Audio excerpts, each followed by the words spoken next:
Bueno, ahorita se va a realizar la palpación, que va a ser siempre del lado derecho del paciente. Está la digital, que es con 2 dedos, comenzarlo a tocar, bueno, a palpar. Y la manual, que es con la palma. Esta es más que nada para nivel abdominal, comenzarle a hacer así.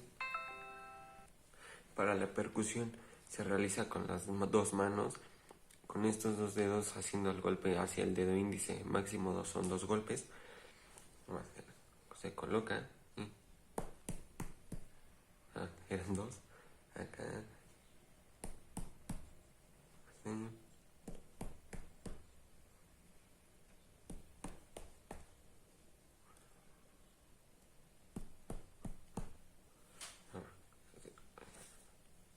Se voltea.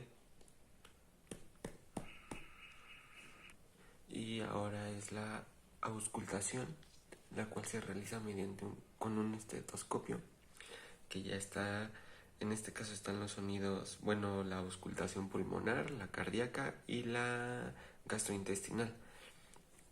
Vamos a hacer así, que se voltee el paciente. Nos colocamos el estetoscopio y comenzamos a colocar el de este. Debe de ser sin ropa, directamente en la piel para que sea el sonido sea mejor. Lo movemos. Luego que se voltee otra vez.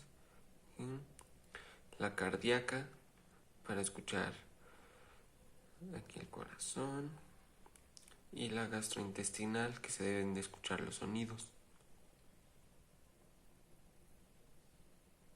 Sí, listo.